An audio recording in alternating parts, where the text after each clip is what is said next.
ओम नमः सिद्धेभ्यः। ओम नमः सिद्धेभ्यः। ओम नमः सिद्धेभ्यः। मंगलमय मंगलकरण वीतराग विज्ञान नमो तार जाते गए हरिहंतादि करे मंगल करे होमा ग्रंथ करने के काज जाते मिले समाज सब पावे निज पद राज इस भव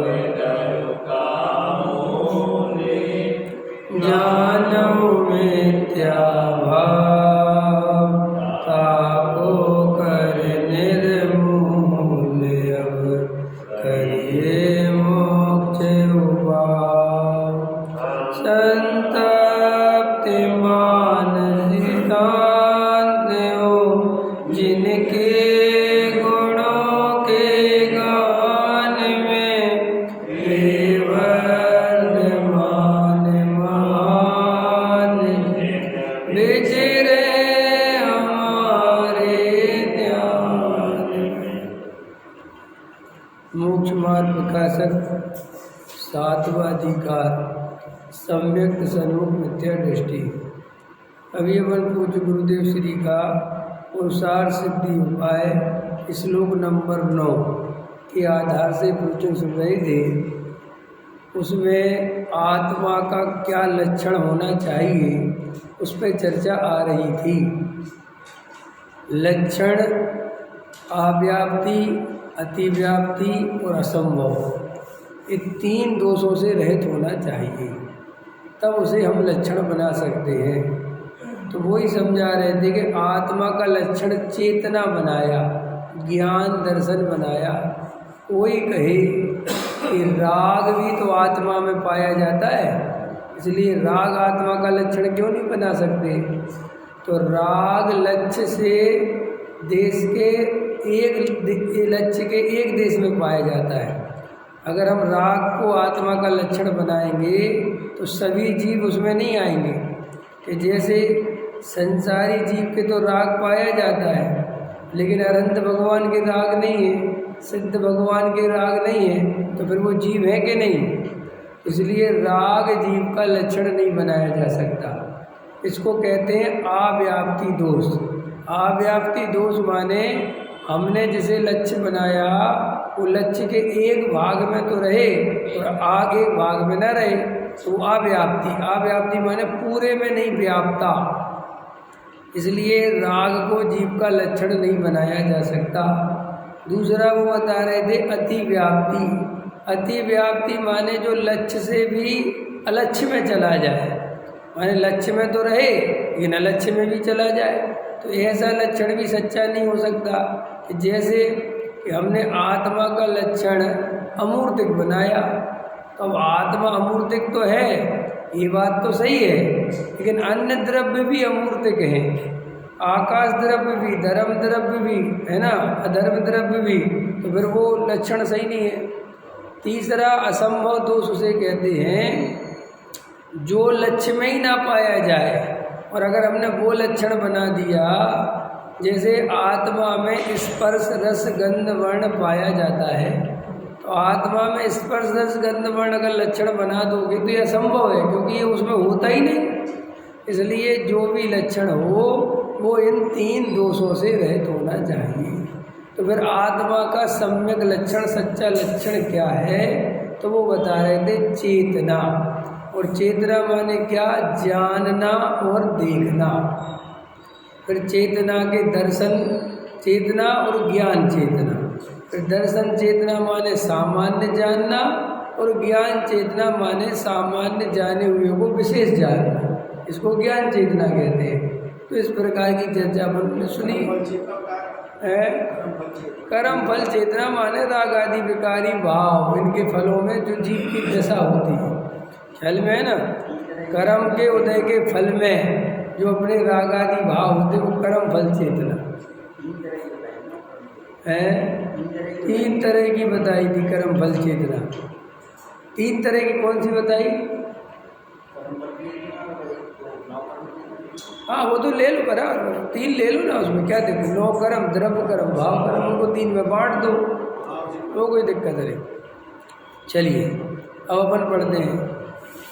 इस भाव में अभ्यास करके परलोक में त्रियंच आदि गति में भी जाए। देखो कितना समझ रहे, ऊपर चर्चा हो गई थी ना, या तो सम्यक दर्शन इस भाव में प्राप्त करेगा, पढ़ याद आ गया कल की बात ख्याल में आ गई कि नहीं आई? क्या कहा था कल कि कभी शास्त्र पढ़ता है, कभी सुनता है, कभी विचार करता है, कभी प्रश्नोत्तर करता है, इत्यादि रूप प्रवर्तता है। अपना कार्य करने का हर्ष बहुत है, इसलिए अंतरंग प्रीति से उसका साधन करता है। इसी प्रकार साधन करते हुए जब तक सच्चा श्रद्धा ना हो, जब तक सच्ची प्रतीति ना हो, ठीक है, जैसी पर्याय में अहम बुद्धि है वैसी आत्मा में अहम बुद्धि ना हो जाए, हित रूप भाव को ना पहचाने, तब तक वह सम्यक्त के सन्मुख मिथ्या दृष्टि है। और अगर एक हो जाए तो सम्यक दर्शन हो गया, यानी सच्चा श्रद्धान हो गया, जीवादि की सच्ची प्रतीति हो गई, आत्मा में अहम बुद्धि हो गई तो हो गया। हित रूप अपने भावों को ना पहचाने तब तक सम्यक्त के सन्मुख मिथ्या दृष्टि है। यह जीव थोड़े ही काल में सम्यक्त को प्राप्त होगा, इसी भाव में या अन्य पर्याय में सम्यक्त को प्राप्त करेगा। ये चर्चा चली। अब आगे देखो, इस भाव में अभ्यास करके परलोक में त्रयंच आदि गति में भी चला जाए। अब अभ्यास तो करा, खूब समझा, लेकिन भैया मायाचारी के परिणाम तीव्र रहे, ख्याल में है ना, तो त्रयंच गति में चला गया। मैंने टोडामल जी ने ये भी ले लिया कि चलो खोटी गति में भी चला जाए। त्रयंच गति में भी जाए तो वहाँ संस्कार के बल से, माने जाए माने जा सकता है, अमूमन जाता नहीं। जो जीव तत्व विचार करते हैं, जो जीव आत्मा से प्रेम करते हैं, स्वाध्याय आदि करते हैं, वे कभी खोटी गति में जाते नहीं हैं। वास्तविक क्यों नहीं जाते? क्योंकि भैया संसार में खोटी गतियों में जाने के लिए बहुत जीव है ना, कितने पापों में लगे, हिंसा में धर्म मान रहे, झूठ फरेब मार रहे, पीट रहे, मांस खा रहे, शराब पी रहे, जुआ खेल रहे। अब ऐसे आदमी के लिए ये कुगतियों में जाएगा। लेकिन जो जीव सुबह देव शास्त्र गुरु की भक्ति स्वाध्याय तत्व विचार कर रहा है, वो ऐसी कुगतियों में कैसे जाएगा? ये तो सामान्य लॉजिक है ना। लेकिन फिर भी ऐसा मान लो कि चलो कोई विशेष कर्म का उदय रहा, कोई गति का बंद कर लिया, कुछ ऐसा समझ लो, तो अभी क्या कहते टोडामल जी, परलोक में त्रयंच आदि गति में भी जाए तो वहाँ संस्कार के बल से देव शास्त्र गुरु के निमित्त बिना भी सम्यक हो जाएगा। क्यों हो जाएगा? क्योंकि उसने त्रयंच होने के पहले मनुष्य पर्याय में देव शास्त्र गुरु का समागम, सच्चे तत्व का अभ्यास, आत्मा से प्रेम किया था।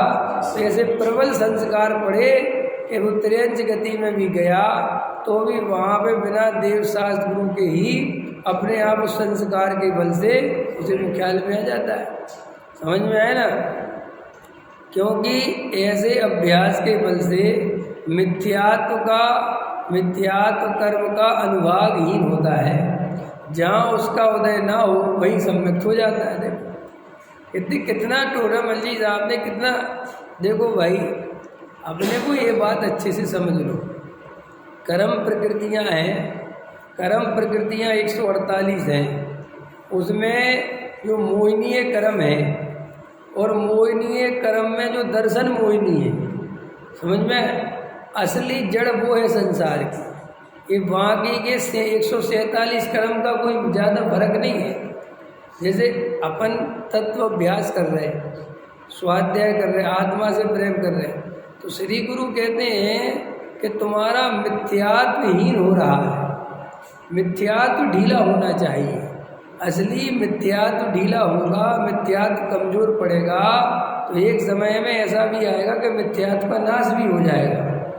लेकिन अगर तुमने तत्वाभ्यास नहीं किया, आत्मा की बात नहीं सुनी और तुम खूब दया दान पूजा भक्ति में लगे रहे, खूब तप करते रहे और उसमें धर्म मानते रहे, तो उससे पुण्य तो खूब बन रहा है, पुण्य की प्रकृतियाँ बन रही, लेकिन जो मिथ्यात्व है वो पुष्ट हो रहा, वो मजबूत हो रहा, तो तुम अगले भाव में देवगति में तो चले जाओगे, तुम्हें नाना प्रकार की सुख सामग्री भी मिल जाएगी, लेकिन मिथ्यात्व बैरी का जो अंश भी बुरा है वो मिथ्यात्व पूरा का पूरा बना रहेगा और फिर वही मिथ्यात्व तुम्हें कालांतर में निगोद में जाके पटक देगा।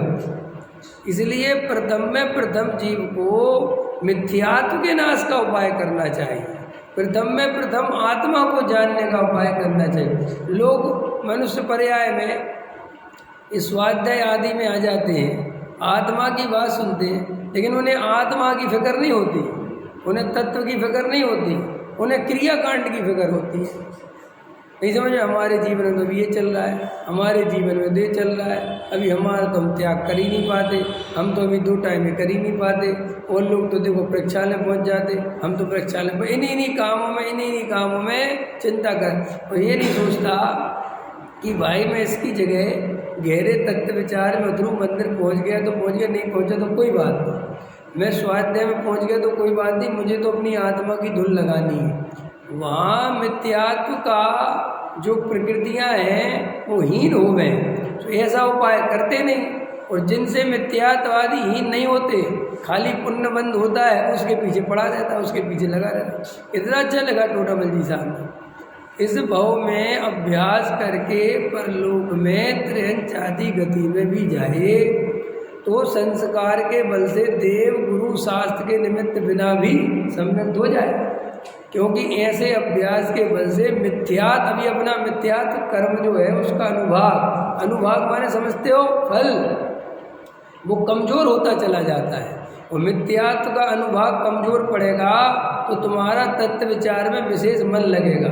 और देखो अभी कभी तुम्हें इसका अनुभव करना हो कि मिथ्यात्व क्या चीज़ है, लोगों को समझ में नहीं आता। देखो कदाचित आपको अनुभव थोड़ा होशपूर्वक जियोगे तो ख्याल में आएगा, कभी कभी आपको तत्व विचार में बहुत मन लगता है, ऐसा अनुभव किया, खूब ऐसा लगता है बस आत्मा के अलावा कुछ नहीं दिखता, निर्भरता दिखती है, कसाएं उत्पन्न नहीं होती, बस एकदम शांति शांति, और आत्मा की चर्चा अच्छी लगती है ये। और कभी कभी बिल्कुल विपरीत होता है, बिल्कुल स्वाध्याय में मन नहीं लगता, तत्व विचार में मन नहीं लगता, काल्पनिक कल्पनाएं आके परेशान करती हैं, जो है ही नहीं वही दिमाग में चल रहा है। अब वो सोचता है ये पता नहीं क्या हो रहा है, कुछ नहीं हो रहा है। आज मिथ्यात्व कर्म का उदय तीव्र है, आज उसकी प्रकृति तीव्र है। जब जिस दिन तुम्हारा मिथ्यात्व कर्म का उदय तीव्र होगा उस दिन तुम्हारा तत्व विचार में बिल्कुल भी उपयोग नहीं लगेगा। और कभी कभी ऐसा होगा कि खूब व्यापार चल रहा होगा, खूब सब कुछ चल रहा होगा, लेकिन तुम्हारा तत्व विचार में बहुत मन लगेगा, अपने आप ही लगेगा, अपने आप ऐसा सब रस खत्म हो जाएगा। तो ये सब कर्म के उदय के निमित्त से होता है। अपन को इतने निर्णय करना चाहिए कि हमें तो भाई मूल में तत्व विचार में उपयोग लगाना है, स्वाध्याय आदि में करना है, बाहर में जो यथायोग क्रियाएं हो जाए, नहीं हो तो नहीं, कोई उसमें ज़्यादा खेचतान नहीं करना, इस पे ध्यान देना। काहे पे ध्यान देना कि भाई तत्व विचार चले, स्वाध्याय चले, आत्मा से प्रेम चले, तत्वाभ्यास में उपयोग लगे, हित भाव, इनमें अपना काम करना। माने ये टोटामल जी साहब ने समझ लो ये जो लिख रहे हैं कि क्लियर कट किया है कि भाई तुम्हें क्या करना चाहिए अगर सम्यक दर्शन की प्राप्ति करना है। तो देखो ठीक है, वो कितना समझ में आ गया। मिथ्यात्व का अनुभागहीन होता है, जहाँ उसका उदय ना हो वही सम्यक्त हो जाता है। बस ख्याल में हीन होते होते वैसे देखो अपन ऐसे तत्व विचार कर रहे हैं, मान के चलो ठीक है, ऐसा समझो, ऐसे उदाहरण के लिए समझो, अपन रोज तत्व विचार करते हैं, 1 किलो कर्म बना है मिथ्यात्व का, तुमने रोज तत्व विचार किया तो 100 ग्राम घटा, फिर 100 ग्राम घटा, फिर 50 ग्राम घटा, फिर 25 ग्राम घटा, फिर 50 ग्राम घटा, ऐसे घटते घटते मान के चलो 25 ही ग्राम बचा और एक झटका और लगा तो 25 ग्राम भी गया, समझ गया, सब मसल हो गया। ख्याल में ये समझा रहे टोटमल जी कि तुम तो ये तत्व अभ्यास करते रहो, स्वाध्याय करते रहो, ज़्यादा चिंता मत करो। इसके निमित्त से वो मोह कर्म ढीला पड़ेगा और एक दिन इतना ढीला पड़ेगा कि उसका उदय रुक जाएगा और सम्मेलन की प्राप्ति हो जाएगी। और देखो कहते मूल कारण यही है, और क्या लिखते हैं, मूल कारण यही है। देवादिक तो बाह्य निमित्त है, मूल कारण तो टोडामल जी, जब टोडामल जी चर्चा करो ना तो टोडामल जी तो मूल कारण कर्म पे डालते हैं। वो तो कहते हैं भाई मिथ्यात्व कर्म का उदयहीन होवे, यहाँ जीव को तत्व की रुचि होवे, मैंने ऐसा समझ लो, यहाँ तत्व की रुचि, यहाँ कर्म का उदय ढीला, यहाँ कर्म का उदय ढीला, यहाँ तत्व की रुचि, भाई ऐसा समझ लो। जिन्हें अभी आत्मा की रुचि नहीं हो रही, जिन्हें स्वाध्याय में मन नहीं लग रहा, उनके अभी मिथ्यात्व तीव्र है। हल में है ना, इसलिए बहुत गहराई से समझना ये बात, अच्छे समझना। मैंने मूल बात तो इतनी सी है भाई, ये कारण है। अगर देखो देखो ये देखो लिखो, आगे लिखा भी हमने, देवादिक तो बाह्य निमित्त हैं, सो मुख्यता से तो इनके निमित्त से ही सम्यक होता है। तारतम्य से पूर्वाभ्यास संस्कार से वर्तमान में इनका निमित्त ना हो तो भी सम्यक होता है। ख्याल में है ना, मैंने मूल मुद्दे की बात यह है कि भाई देव शास्त्र गुरु तो मिलेंगे ही, देव शास्त्र गुरु के बिना तो तत्व समझेगा कैसे, इसलिए मिलेंगे तो। लेकिन देव शास्त्र गुरु मिलने पर भी अगर आत्मा से सच्चा प्रेम नहीं करे, तत्व विचार नहीं करे, गहरा तत्व अभ्यास नहीं करे, तो देव शास्त्र गुरु कुछ भी नहीं कर लेंगे। अगर हैं क्या तारतम्य माने दोनों के संस्कार, पिछले जन्म के और इस जन्म में आया, ऐसी तारतम्यता बैठती है, ऐसा संबंध बैठता है कि उन संस्कार के बल से उसने पिछले जन्म में किया था वो इस जन्म में सम्मेलन को। देव शास्त्र गुरु तो नहीं है, जैसे वो त्रेंच गति में चला गया, अब देव शास्त्र गुरु तो नहीं मिले, लेकिन पिछले जन्मों में उसने जो गहरा तत्व अभ्यास किया था तो इस जन्म में वे संस्कार पूर्व के याद आ गए और असम दर्शन की प्राप्ति हो गई। तारतम्य से पूर्व अभ्यास संस्कार से वर्तमान में इनका निमित्त ना हो तो भी सम्यक तो हो सकता है। सिद्धांत में तन्नी सर्गा दधिक माधवा तत्वार्थ सूत्र में ऐसा सूत्र है कि सम्यक दर्शन दो प्रकार का होता है, मैंने दो प्रकार से होता है, निसर्गज और अधिगमज।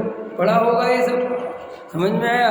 वहाँ देवादिक बाह्य के निमित्त से उसे निसर्गज कहते हैं, देवादिक के निमित्त से उसे अधिगम कहते हैं। वास्तव में ये अधिगम और निसर्गज कहने में भेद है, मूल में तो ये है कि उस जीव ने जिसने निसर्गज सम्यक दर्शन की प्राप्ति की है उसने भी पूर्व भाव में कहीं ना कहीं तो तत्व अभ्यास किया ही है, देव शास्त्र गुरु का सानिध्य प्राप्त किया ही है।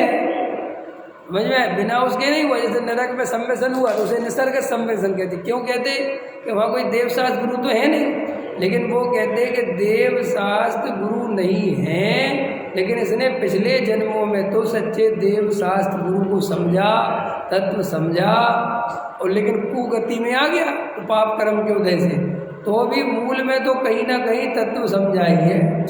ऐसे अपन इस जन्म में भी अगर ईमानदारी से आत्मा से प्रेम करें, तत्व से प्रेम करें, देखो वर्तमान में कोई उदय अपने चल रहे हैं, उसकी कोई बहुत ज़्यादा परेशान होने की जरूरत नहीं है।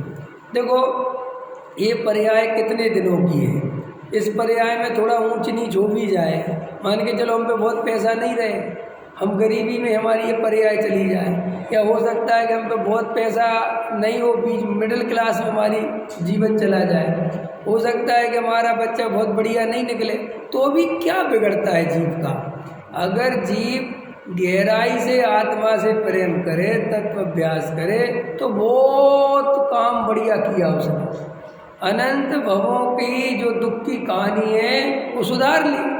अब यहाँ पे कोई जीव पिछले जन्म का पुण्य का उदय लेके आया हो और वो करोड़पति अरबपति के घर में पैदा हो गए और सप्त व्यसनी हो, देवसास गुरु से दूर रहे, तो वो बाहर में तो बड़ा सुखी दिखाई देगा, लेकिन बेचारा इस जन्म में जो अवसर मिला था अनंत भव मिटाने के, वो तो खो दिया अवसर। इसलिए असली पुण्यशाली तो जीव वो हैं जो मिथ्यात्व के नाश के उपाय में लगे हुए हैं। ये भाग्यशाली लोग नहीं है जो पैसा कमाने में लगे। पैसा कमाना सुख का लक्षण कैसे हो सकता है? बहुत पैसा कमाते जी, वो बहुत पैसा कमाते, रात में मंदिर आने की फुर्सत नहीं। तो भाई जिसे मंदिर आने की फुर्सत नहीं है, देवशास्त्र गुरु का समागम प्राप्त करने की फुर्सत नहीं है, तत्व सुनने उनकी तुम अनुमोदना करते हो, उन्हें तुम अच्छा मानते हो, तो तुम बैठे बैठे तीव्र मिथ्यात्व कर्म का बंद करते हो। नहीं समझ में आया? तुम यहाँ जबकि देवशास्त्र गुरु के समीप आके बैठे तत्व सुन रहे, लेकिन तुम अपने आप को सुखी नहीं मान रहे, तुम अपने आप को अच्छा नहीं मान रहे। और तुमसे हमने कहा, अरे जैन साहब वो तुम्हारे गांधीनगर में, अरे साहब उसकी तो पूछो ही मत, उसकी तो भाई साहब सुबह 7 बजे से ग्राहकों की लाइन लग जाती है ना, और एक दिन में 5 लाख रुपए की बिक्री करता है, 10 लाख रुपए की बिक्री करता है 15 लाख 20 लाख की बिक्री करता है, और तुम्हें उसको सुन सुन के रोमांच आ रहा है। तुम जबकि तुम देवशास्त्र गुरु के समीप बैठे हो, स्वाध्याय में तुम्हें अपनी कीमत नहीं आ रही और तुम्हें लग रहा है यार उसके तो बहुत मजा। तो इसका मतलब ये तुमने बैठे बैठे तीव्र मिथ्या, तुमने पैसे में सुख की कल्पना कर ली, जबकि तुम्हें क्या लगना चाहिए था कि भाई देखो हम ऊपर ऊपर से बोलते कि हम भाग्यशाली हैं, अपने आप को सेटिस्फेक्शन देने के लिए ये बोलते हैं कि हम बहुत भाग्यशाली हैं, लेकिन अंदर से भाग्यशाली मानते नहीं। भाग्यशाली तो मानते अंबानी को ही हो, मोदी को ही हो, नेताओं को, अभिनेताओं को, पैसे वालों को, मानते कि नहीं मानते? अभी देखो जरा सी कोई आदमी सोने चांदी से लदी हुई स्त्री और उसका पति बढ़िया कार में निकले तो उसे भाग्यशाली मानता है, जबकि वो बेचारा समय सार सुन के नहीं निकला और तुम समय सार सुन के निकले, लेकिन तुमने अपने को भाग्यशाली नहीं माना। देखो देखो ये तो ऐसी बात है, लौकिक बात ऐसी है, नमक से रोटी खावे और एक आदमी बढ़िया 56 भोगों से रोटी खावे, तो जे नमक की रोटी खाने वाला ये कहता है कि कुछ नहीं मरेगा, बीमारियां होंगी। समझ में आया? ऐसा पूछता है ये बीमारियां होंगी, डायबिटीज होगी, ये बात सत्य नहीं है। अंदर से तो तुझे वही सुखी दिख रहा है। ये तो चूंकि अब कुछ खट्टे अंगूर वाली बात है, अब कुछ करता नहीं तो उसकी निंदा करता है, अपने को बड़ा सत्य करता है कि हम गरीब हैं तो क्या हुआ, हमें कोई बीमारी तो नहीं। लेकिन सही पूछो, आज भी अगर मौका मिले तो तुरंत वो उसके जैसा बनना चाहेगा। कई लोग तो ऐसे तक कहते, मैंने सुना है, जैसे अपन कहो कि भला आदमी इतने पैसे वाला है लेकिन बीमारी तो बहुत होगा, कहते बीमारी सही है यार, क्या होता है बीमारी, पैसा हो तो दवाई हो जाती है। डायबिटीज में क्या प्रॉब्लम है, कोई आदमी करोड़पति है, डायबिटीज क्या दिक्कत है, इंजेक्शन लग जाते हैं, बढ़िया दवाई खाता रहता है, पैसा तो देखो कितना है। ऐसी है अपनी दशा। इसलिए अपन को आत्मा से सच्चा प्रेम नहीं हुआ, तत्व से सच्ची प्रीति नहीं हुई। अगर तत्व अभ्यास कोई जीव मजबूरी में करता है, जबरदस्ती करता है, अंदर तो करोड़पति अरबपति बनने के सपने देखता है, और मजबूरी का नाम महात्मा गांधी स्वाध्याय आदि से सेटिस्फेक्शन करता रहता है कि चलो चलो सब मरेंगे, सब नरक में जाएंगे, अपन तो भैया बढ़िया बच जाएंगे, तो उसको कोई आत्मा से प्रेम नहीं है। समझा? ये अपन को समझना ही पड़ेगा। अपन अपने को भाग्यशाली किस आधार पर मानते हैं? अगर अपन परिग्रह के कारण अपने को भाग्यशाली मानते हैं तो गारंटी से तो मुफ्त में नरक जाने की तैयारी करते हो, मुफ्त में। क्योंकि आपको पता है शास्त्र ये कहते हैं कि परिग्रह क्या है, पता है परिग्रह की परिभाषा क्या है? क्या है परिग्रह? ये मैंने पीछे कई दफे बताए। परिग्रह माने पर का आग्रह, परिग्रह माने पर का आग्रह, पर में सुख बुद्धि तुम्हारे पास है कितना, इससे कोई फर्क नहीं पड़ता। क्योंकि त्रियंच गति में त्रियंच गति का जो जीव है ना, उसके पास तो कोई परिग्रह है नहीं, लेकिन शास्त्रों में ऐसा लिखा है त्रियंच गति के जीव अधिकतर मर के नरक जाते हैं, अधिकतर, क्योंकि आर्त रौद्र ध्यान प्रति समय चलता है उनके त्रियंच गति के जीवों का। प्रति समय कुछ मिल जाए, कुछ मिल जाए, कुछ मिल, क्या करे बेचारे, मिलता तो है नहीं, तो नरक गति में जाते। और जो मनुष्य निरंतर पर पदार्थों के चिंतन में संलग्न हैं, जो रात और दिन पैसा पैसा बहु आरम परिग्रह के भाव में व्यस्त हैं, वे भी जीव नरक जाते हैं। तो ये देखो, तुम नरक व्यर्थ में जाते हो, क्योंकि वो सामग्री जो मिलती है वो तो पूर्वकृत पुण्य से मिलती है, वो तो उसमें तुम्हारी तो चलती नहीं। तो कैसे मिलती है कि अभी तक जो कुछ मिला उसमें तुम्हारे कारण नहीं मिला। अच्छा एक बात आओ, ये शकल जो मिली है इसमें तुमने क्या किया, क्या किया? तुमने चुनाव करा था कि ऐसी शकल चाहिए।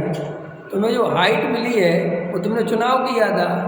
तुम्हें जो कुछ भी शरीर संबंधी मिला उसमें क्या किया तुमने? चलो दिल्ली तुमने चुनी थी क्या, कि हम दिल्ली चाहिए, हमें क्या चाहिए, क्या क्या क्या मिलता है? आप ये भ्रम से होता है। माँ बाप तुमने चुने थे, कैसे माँ बाप मिलने चाहिए? तो जब माँ बाप भी तुम्हें तुम्हारे चुनने से नहीं मिले, अरे ये शरीर जो जीवन भर साथ रहता है ये तुम्हारे चुनने से नहीं मिला, तो ये बाहर की सामग्री तुमने बनाई, तुमने इकट्ठी करी, किसी मूर्खतापूर्ण बात है? अरे वो भी पूर्वकृत पुण्य के उदय से आई है। और जब देखो जानी होती है, देखो गजब की बात, पैसा कमाने का पुरुषार्थ क्या है? कल मेरी भाई साहब से चर्चा चल रही थी वीर सागर जी से, ना पैसा कमाने का पुरुषार्थ क्या है? बताओ, आपसे पूछता हूँ, बताओ पैसा कमाने का पुरुषार्थ क्या है? पैसा कमाने का पुरुषार्थ है फैक्ट्री लगाओ, दुकान लगाओ, है ना? ये पुरुषार्थ नहीं है। लगता है तुम्हें पुरुषार्थ, क्योंकि जब पाप का उदय होता है तो वो ही पुरुषार्थ डुबो देता है। बोलो, एक आदमी के पास अच्छे खासे 50 लाख रुपए रखे थे, बढ़िया शांति से गुजर बसर हो रही थी। एक आदमी ने कहा, अरे काहे को तुम पैसे को बर्बाद कर रहे हो, ये 50 लाख रुपए व्यापार में लगाओ और 1 करोड़ बनाओ। आओ उसको वो लालच है, बहुत बढ़िया बात, क्या करे? अरे एक बढ़िया केबल की फैक्ट्री लगाओ, हम लगवा देते तुम्हारे 50 लाख हैं, क्या कपड़े की फैक्ट्री लगाओ। अब लगवा दी, शांति थी, बढ़िया कुछ था। अब उसने पुरुषार्थ किया ना भाई, मेहनत करी, ये किया वो किया, और ये सब करके वो पैसा लगाया, और वो व्यापार नहीं चला, वो डूब गया। तो बोलो उस पुरुषार्थ में वो बर्बाद हुआ कि आबाद हुआ? अब उसे पुरुषार्थ कहना कि नहीं कहना? कुछ नहीं रखा। जब तुम्हारा भाग्य का उदय होता है तो घर में बैठे बैठे भी पुण्य का उदय आता है, तो ऐसे ऑफर आते हैं कि पूछो मत, आपके देखिए हो गया ऐसा। और जब पाप का उदय होता है तो जगह जगह भटकता है, नुकसान खा के आता है। लेकिन अपन को ये भरोसा नहीं आता, अपन को भरोसा ये आता है कि करे बिना तो कुछ भी नहीं होगा, और करते तो आता है। आपको पता है, मैं आपसे पूछता हूँ, मैं कल रात में विचार कर रहा था लेटे लेटे, हम सम्यक दर्शन की प्राप्ति का उपाय करते हैं और सम्यक दर्शन चाहते हैं। अपने हृदय पे हाथ रखो, अभी हमें ये पूरा भरोसा हो गया कि हमारे साथ जो भी वर्तमान पर्याय में हो रहा है इसमें हमारा कोई लेना देना नहीं है, ये पूर्वकृत कर्म से हो रहा है। ये पूरी तरह विश्वास हो गया। ऐसा लगता है कि हमारे करने से होगा। बोलो, अब देखो, अब समझो मेरी बात। अब तुम्हें पुण्य पाप पे सच्चा भरोसा नहीं है। अब जब पुण्य पाप पे सच्चा भरोसा नहीं है तो आपको सम्यक दर्शन की प्राप्ति कैसे होगी? अब ये एक प्रश्न है ना। फिर तुम भले ही ध्यान लगाते हो, भले ही खूब तत्व, क्या कर लेगा वो तत्व? इसलिए फिर लोग बाद में कहते हैं कि हमें तो सब समय, हम तो इतना ध्यान लगाते हैं। अरे भाई, आचार्य भगवंतों ने, मुनि राजों ने ऐसे ही थोड़ी शास्त्र में लिख दिया। ऐसा लिखा है शास्त्र में कि एक उद्गल परमाणु का राग भी तेरे अंदर रहेगा। राग माने एकत्व। कितना? एक उद्गल परमाणु का, तो भी सम्यक दर्शन की प्राप्ति नहीं होगी। ये तो मैंने एकत्व बताया। ऐसे ही कर्तृत्व, ऐसे ही ममत्व और ऐसे ही भोक्तृत्व, इन चार मिथ्या बुद्धियों का अंश भी रहेगा तो अभी सम्यक दर्शन की प्राप्ति नहीं। और यहाँ तो मोटा मोटा ये लग रहा है कि घर चलाते हमें, पैसा कमाते हमें, और अगर हम नहीं जाएंगे, हम नहीं करेंगे तो पैसा नहीं आएगा। बोलो लगता है कि नहीं लगता? और अंदर से लगता है कि ये बाहर से पूछ रहा हूँ। बोलो रमेश जी, ऐसा नहीं लगता? यार अगर हम दुकान समय पे नहीं पहुँचेंगे तो भाई दुकान बर्बाद हो जाएगी, ग्राहक भग जाएंगे। बोलो अगर हम फैक्ट्री पे ध्यान नहीं देंगे हमारी फैक्ट्री तो बर्बाद हो जाएगी। बोलो अंदर से क्या चलता है? महिलाएं भोजन बनाती हैं और भोजन बढ़िया बनता है तो ऐसा नहीं लगता कि हमने बहुत होशियारी से बनाया, बहुत दिमाग से बनाया। अपने आप थोड़ी बनता है। एक उद्गल परमाणु की स्वतंत्रता भाषित नहीं होती। और वे कह रहे हैं कि एक उद्गल परमाणु भी अपने अधीन दिखेगा तो सम्यक दर्शन की प्राप्ति। अब सम्यक दर्शन कितना कठिन है, ऐसे देखो तो,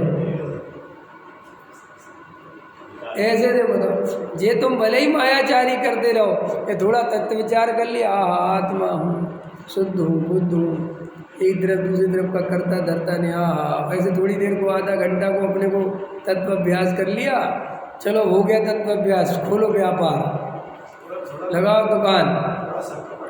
हाँ असर पड़ेगा ना कि भाई तुझे असर पड़ने की यही चिंता है। देखो मेरी बात सुन, हाँ हो जाएगा, मैं ये नहीं कह रहा कि नहीं होगा, लेकिन भूख आज हो और भोजन सामने हो तो कल पे छोड़ेगा कोई कि कल करेंगे, परसों पे छोड़ेगा कोई कि परसों करेंगे, अभी करेंगे ना भाई। तो जब सम्यक दर्शन की प्राप्ति अभी हो सकती है तो अभी क्यों नहीं करते, कल पे क्यों छोड़ते हो? और इन पर पदार्थों में 55 साल की उम्र हो गई, 60 साल की उम्र हो गई, तो इतना तो विचार कर लेना ही चाहिए कि सुख तो मिला ही नहीं रहा, अभी तक नहीं मिला, आगे क्या मिलेगा। देखो मनुष्य जाति, मैं कल पढ़ रहा था, मनुष्य जाति कितनी मूर्खतापूर्ण जीवन जीती है कि पूछो कि बाप मर गया बेटे के लिए, बाप रात दिन काय के लिए मेहनत करता रहा कि मैं अपने बेटे को सुखी कर दूंगा, अपने बेटे को सुखी कर दूँ, और उसका बेटा मर गया अपने बेटे को सुखी करने के लिए, और सुखी कोई हुआ नहीं। और अगर वे दूसरे को सुखी करने नहीं मरते और अपने अपने को सुखी कर लेते तो सब सुखी हो जाते। बोले ऐसी सच्चाई नहीं है। हम पागल भय जा रहे दूसरे को सुखी करने के चक्कर में, कोई दुखी ना रह जाए, कोई हम सब सुखी, हम सबको सुखी, हम सबको सुखी कर। अभी अपन कोई कठिन बात नहीं है, कोई बहुत जनवाणी पढ़ने की बात नहीं, कोई तत्व है। अंदर थोड़ा विचार तो करो कि अभी हमें पुण्य पाप पे ही भरोसा नहीं है, आत्मा पे तो भरोसा बाद में है। अभी हमें पुण्य पाप पे इतना लगता है कि नहीं साहब, अरे साहब करना तो पड़ेगा, करे बिना कैसे हो, करना तो पड़ेगा, करे बिना कैसे। जिसके अंदर एक कर्तृत्व चल रहा है वो सम्यक दर्शन की प्राप्ति नहीं कर सकता। घर का ध्यान तो रखना पड़ेगा साहब, रखना पड़ेगा, क्या रखना पड़ेगा। गुरुदेव श्री से कल कहा, अच्छा ले रहे थे गुरुदेव श्री कल रात में कि साहब मंदिर तो बनाना पड़ेगा ना, समझ में आएगा नहीं, मंदिर तो बनाना पड़ेगा। तो गुरुदेव के धूल बनाना, समझ में आएगा नहीं आया है। ये बड़ा सेठिया बैठा है ना, बड़ा मंदिर बनाना पड़ेगा, है सेठिया, समझ में आएगा नहीं आया। धूल है धूल, मंदिर के तो पुद्गल परमाणु जैसे बनने थे, स्कंदरूप परिणमन होने थे, वैसे तूने क्या किया, समझ में, उंगली का उदाहरण दिया था ना, सब समझा रहे थे ना। मैंने गुरुदेव श्री कैसे समझाते और क्या कह रहे थे, तुम्हारे भाग्य है कि अनार्य देश में तुम्हें ये बात सुनने मिल रही थी। ये नैरवी के प्रवचन है वो विदेश के, वहाँ थे वो नैरोबी पंच कल्याण, तो इसलिए कह रहे ये अनार्य देश है, मलिक्षों का देश है, और तुम्हें यहाँ भगवान आत्मा की बात सुनने मिल रही। और बोल रहे थे आए वहाँ भारत छोड़ के मर रहे यहाँ हैं 5-5 लाख करोड़ कमा ले, बड़ा समझते हो अपने आप। क्या क्या रखा है यहाँ? हल में है ना, मलिक शो के देश में पड़े हो, काहे के चक्कर वो धूल में सुख मानते हो है। अपने को अंदर पैसे में कोई सुख नहीं है, 1% भी लगता है। जब वो तर्क से युक्ति से समझाओ तो थोड़ी देर तो लगता है, तर्क से युक्ति से समझाओ ना, पैसे की क्षणभंगुरता दिखाओ तो थोड़ी देर तो लगता है, 5 मिनट बाद फिर वही पैसा पैसा पैसा पैसा। जैसे पैसे सुख का आधार दिखता है, ऐसा जब तक आत्मा सुख का आधार नहीं दिखेगा तब तक सम्यक दर्शन की प्राप्ति नहीं होगी। बने दुखी तो हो ही, बिल्कुल दुखी बने भी रहो। और अभी आप दुख को समझते नहीं, अभी आपको दुख में मजा आता है, रात और दिन आकुलता में जीने में मजा आता है। अरे अपन को आकुलता में रहने की ऐसी आदत पड़ गई है कि कोई आकुलता का काम ना हो, घर में शांति से बैठा हो तो बेचैनी पैदा हो जाती है। ये लोगों को घबराहट की बीमारी होने लग गई आज है, क्या बोलते हैं, एंजाइटी हो गई। और क्या बोलते हैं, घबराहट, नींद नहीं आती है, डिप्रेशन हो गया। क्या है ये सब, क्या है कि ये वही बीमारी है कि कल्पना कर करके परेशान हो रहा है, दुखी हो रहा है, कल्पना कर करके कोई भी कल्पना कर ले। एक आदमी को इसी बात का डिप्रेशन है कि मुझे सम्यक दर्शन की प्राप्ति नहीं हो रही। अभी कोई डिप्रेशन की बात है, सम्यक दर्शन की प्राप्ति क्यों नहीं हो रही? अंदर जाके तो पुरुषार्थ करो, विचार करो, अभ्यास करो, जो रोने धोने की क्या बात है? वो सम्यक दर्शन की चिंता करने से सम्यक दर्शन नहीं होता, तत्व विचार करने से, तत्व अभ्यास करने से सहज होता है। नहीं लिखा है।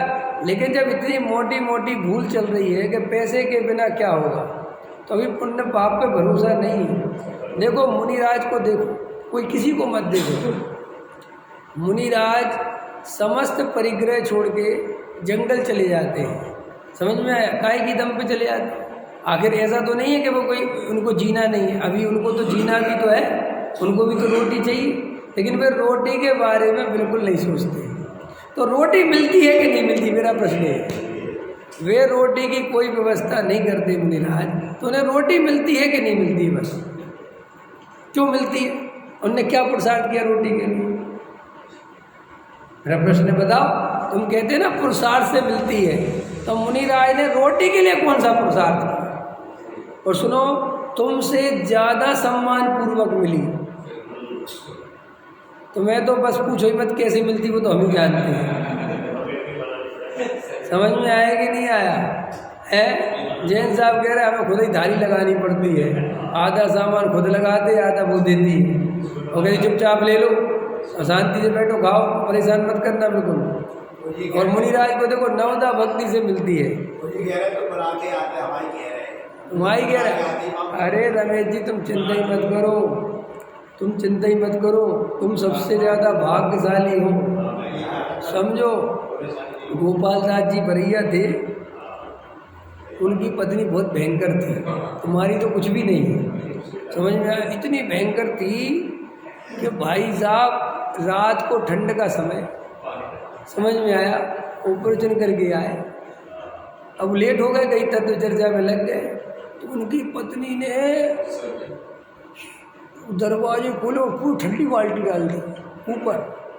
समय दरवाजे बंद, खड़खड़ा रहा है ठंड में, क्या करें? समझ में आया कि नहीं आया?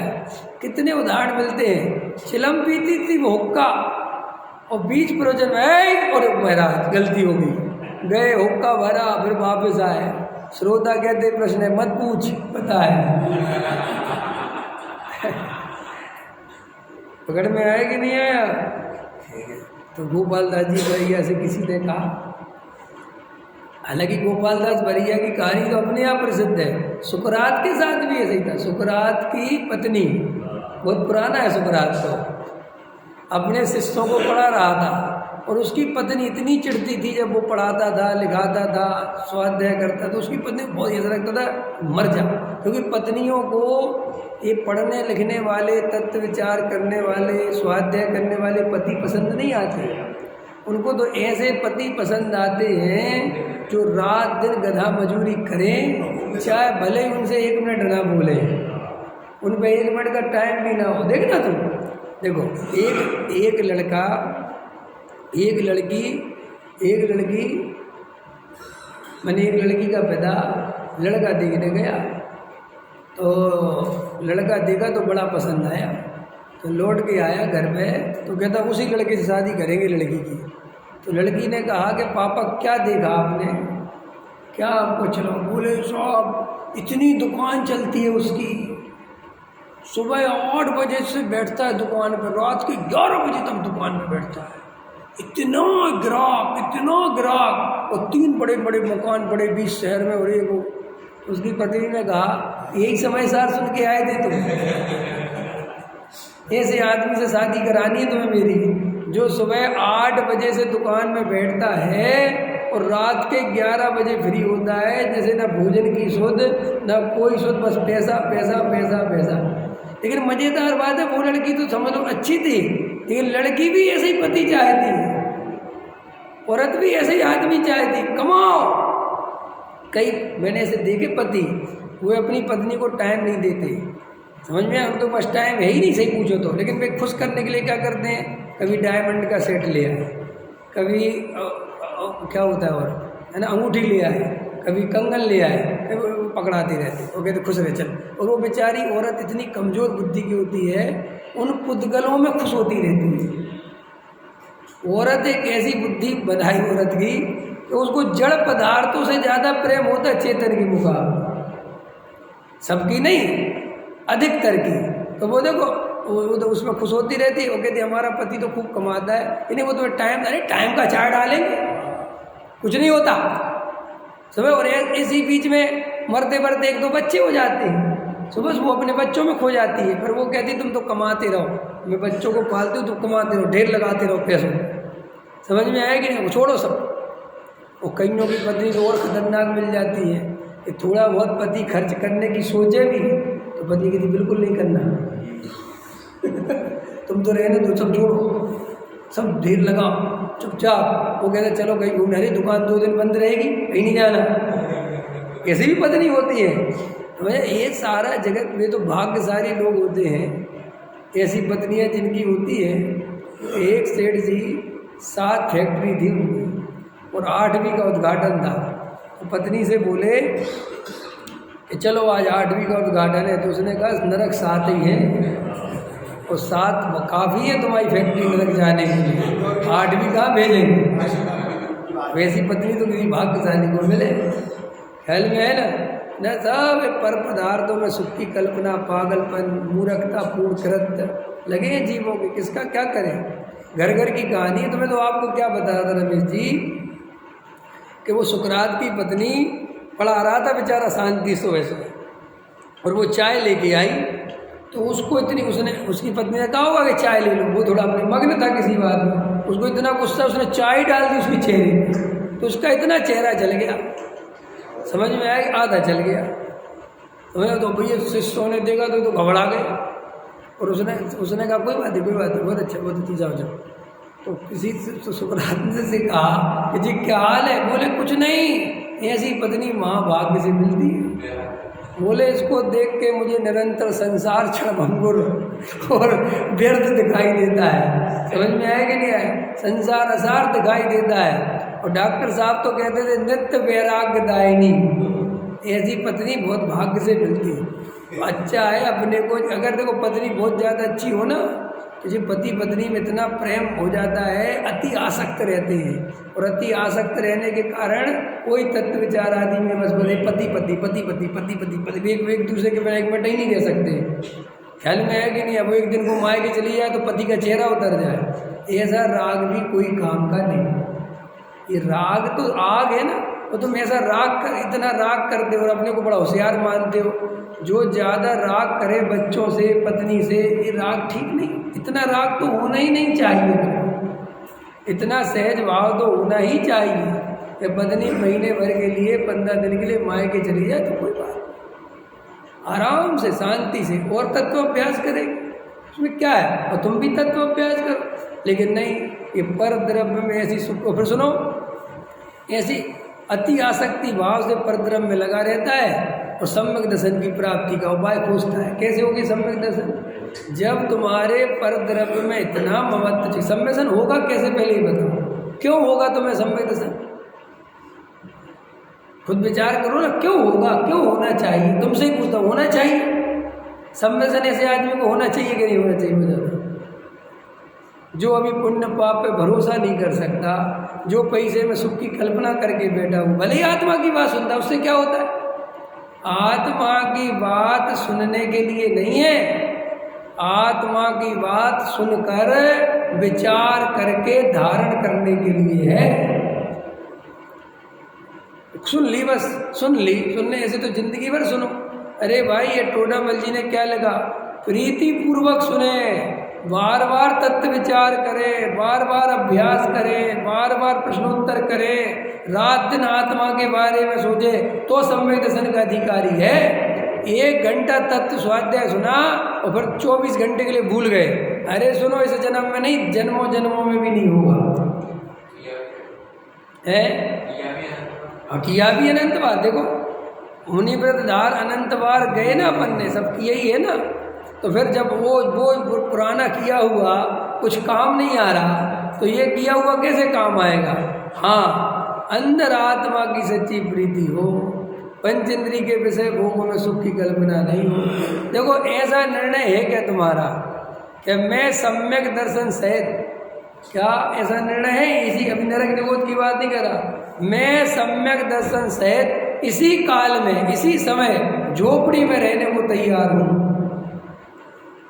और मैं सम्यक दर्शन के बिना महल में रहने को भी तैयार नहीं हूँ। ऐसा निर्णय है क्या? अगर मैं झोपड़ी भी मिलेगी, एक टाइम की रोटी भी मिलेगी, लेकिन मुझे आत्मा में प्रीति होगी, आत्मा में अपनापन होगा, तो मुझे मंजूर है।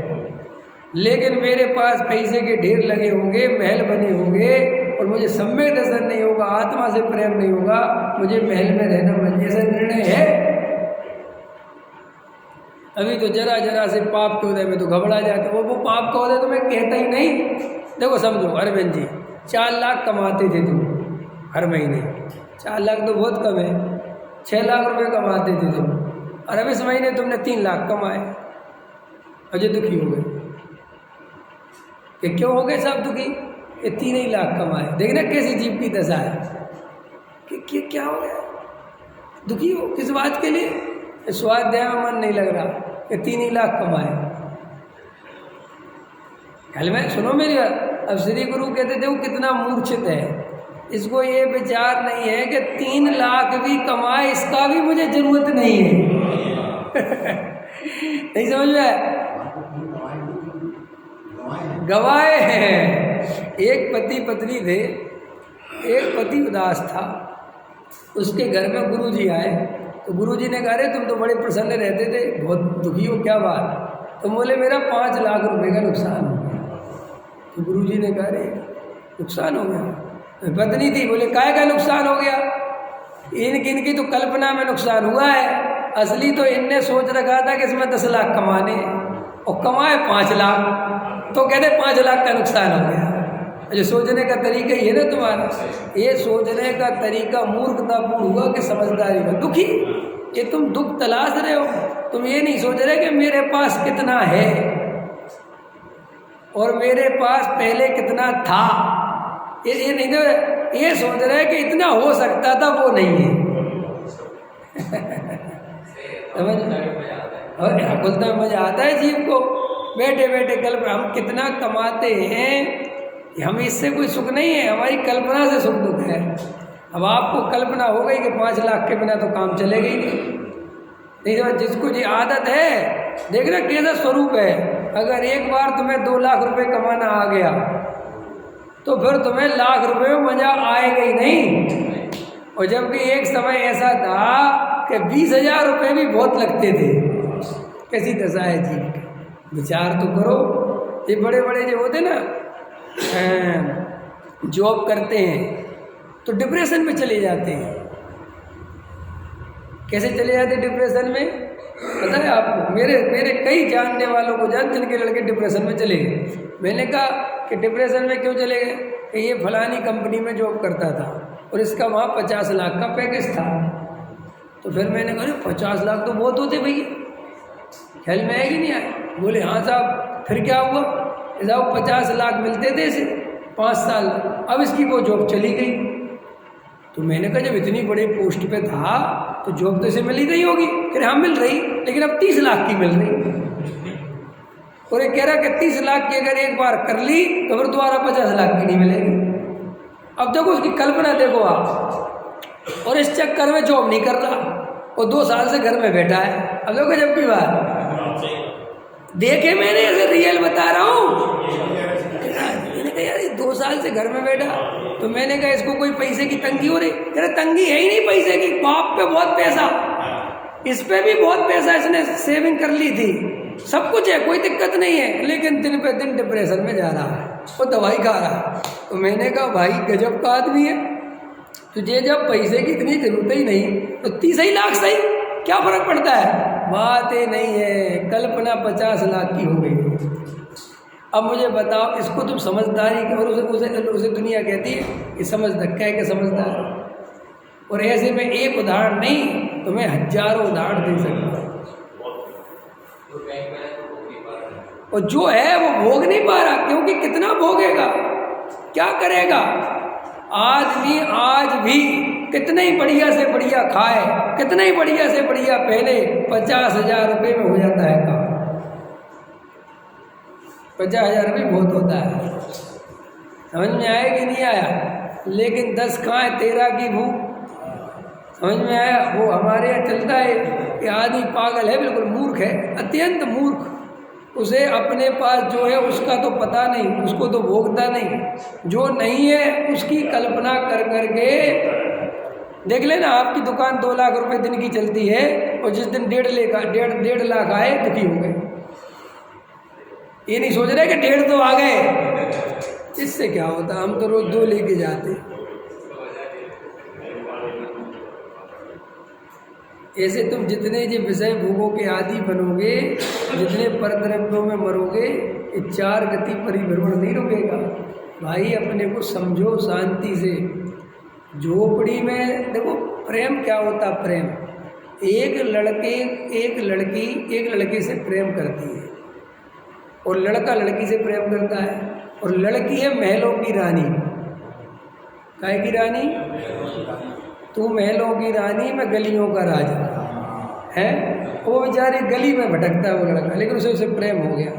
तो देखो उस प्रेम में भी कितनी ताकत है कि वो कहती कि मैं तुम्हारे साथ झोपड़ी में रह लूंगी।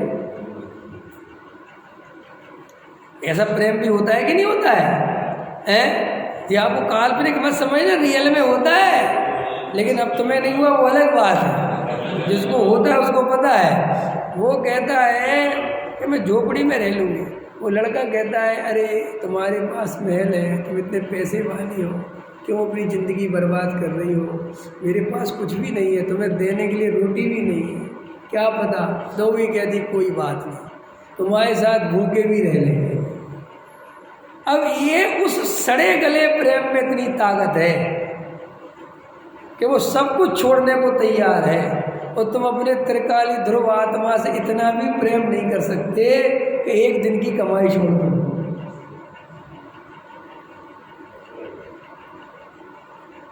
या 9:15 की जगह 9:30 चले जाओ, इतना भी प्रेम नहीं कर।